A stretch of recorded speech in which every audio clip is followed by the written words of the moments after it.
Tea time. Cheers, my friend. Cheers to fascism. The balance of fascist and what would be the opposite of fascism?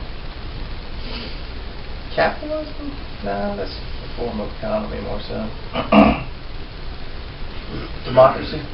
Democracy. Let's say that. To the balance of fascism and democracy. Both yin and yang. Well, when I say fascism, I'm really just kidding. Communism and capitalism. Those are the ways to go. Or balance.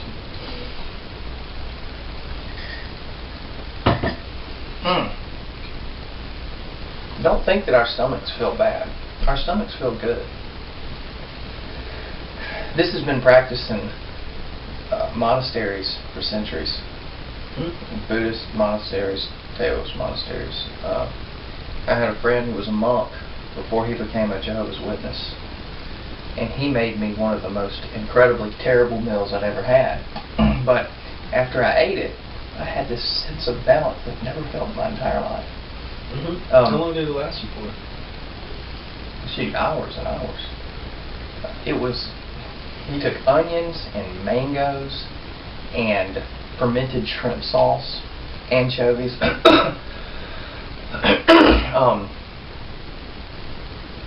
I can't even remember. All this crazy stuff, and you ate it with sticky rice. And I'm telling you what, it was terrible. It was like this. It's like a bunch of stuff that just doesn't fit together. But it did. When you were done, you had this sense of wholeness and well-being. You know what I'm saying? Like we kind of feel now. Like, you know, it's like this altered state. You get this heat going on.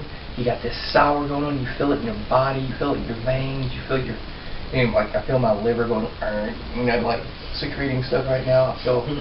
You know, do you feel that? Know what I'm talking about? Yeah, but I feel the chelada a little bit too. Made my mind cloudy. That's balance, though.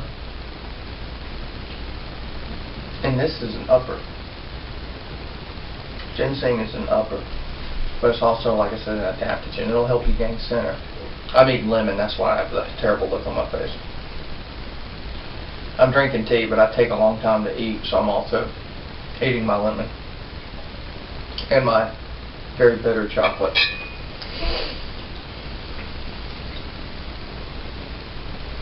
Oh man, it's good. I love sour, just pure, unadulterated sour. Gives you a kick. What about being sour? I'm very sour in life about some things. Yeah, me too. About a lot of things sometimes. What's wrong with being sour? I'm sour. My whole mouth is sour. I'm tasting sour. And sour is good for me. Sour. Even being sour about life can teach you. Some of your best teachers are sour. Like literally your teachers. Right. School. Right. Very sour people. Wonder why that is. I think facing reality objectively is always a sour experience. It seems to be. I don't know why that is. Well, I have a few suggestions. First of all, when you face life objectively, you're looking for life for the answers. You're looking, so like scientists is a good example. They gather data about what is, but they're not subjective. So they're completely at the surrender of reality. So death is a reality. Racial prejudice is a reality, not something to be transcended. You know, animals, you know, lions eat, you know, antelopes and everything else. That's a fact, okay? But you realize that life is painful and hard. And it's not blissful like religion taught you. So that's a souring thing. But in a way that sobers you up. Because it is that way. It is that way. But then you taste. And now we know this is kind of bitter, but let's just say this is sweet. This is chocolate. It's bittersweet. You reach, after the sour, you reach this next stage. When you realize it's not quite as objective as you thought. Things can be changed.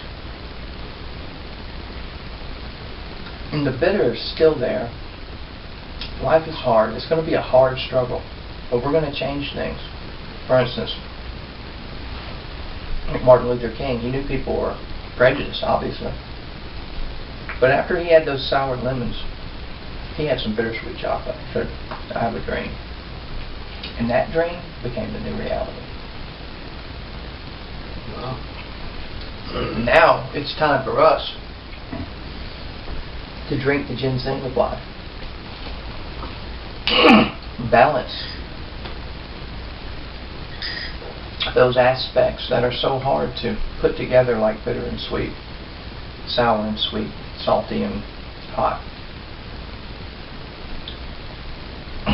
Looking at life both objectively and subjectively. Yes, I realize that I'm a predator. I eat other animals, that I am part of a nation that would fight and kill others over oil.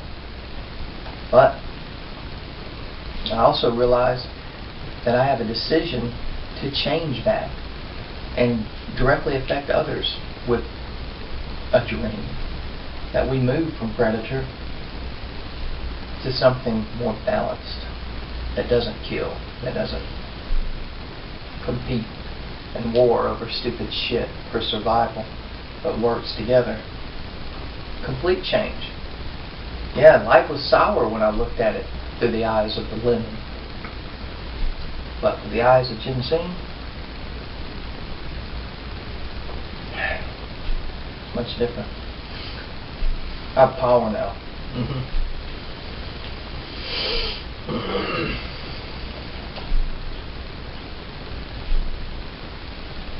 And from time to time we'll go back to the lemon. And it'll teach us many things. Just like you have sun and rain and the seed comes from something so sour, springs forth new life, creates more sour lemons.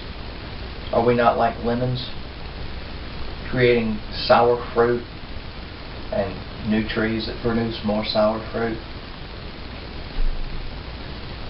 That seems to be the way that we go about things.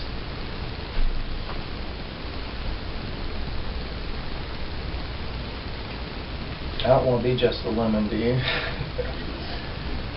No, I want to be something that's enjoyed by people. Right. And gives people life. We enjoyed the lemon too, though. And the lemon gave us a different kind of power. It's a different... It gives you a different insight. Right. You may not be used to it, but maybe somebody else is used to that. Right. They can appreciate it. Think about the heroin addict or the alcoholic. They really enjoy that. It's so bitter. It's so hard. But they think reality's harder than that bitter. You know, it numbs them, but it's still bitter. It's still hard. It's a harsh reality, just like this reality. It's not an escape. Religion's similar. It's elusive. Comes with many tags. You will get this future later if you try not to be a human being. And we're not going to sacrifice. Right. But hey, at least you get to see the sun one day. It's not like everything is perfect now. I mean, you look back like 100 years ago, and like things seem to be a lot harder than they are now. People lived harder lives. Yeah, things are getting better every year.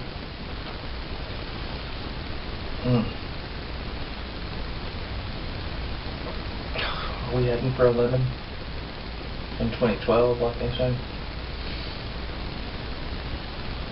Is it a lemon, or is it going to be the time when we say, alright, it's a lemon,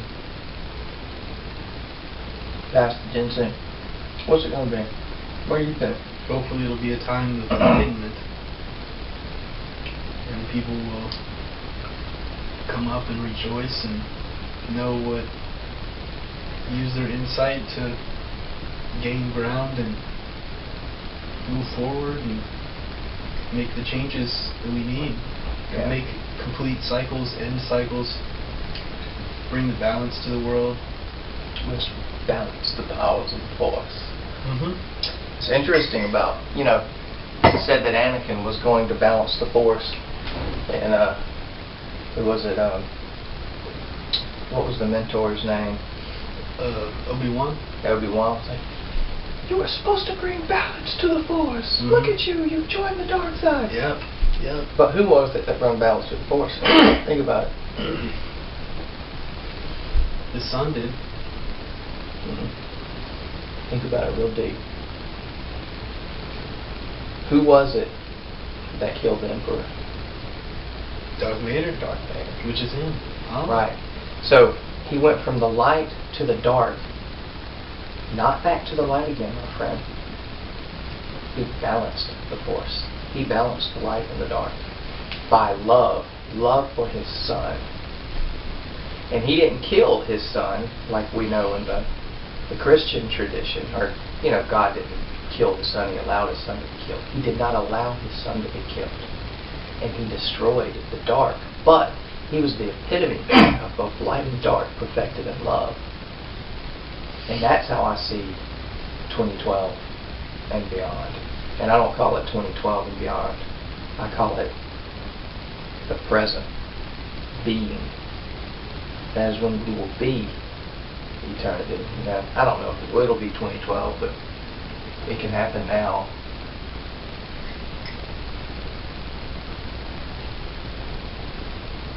See, Obi-Wan was small-brained and didn't even realize it. Darth Vader was the fucking man.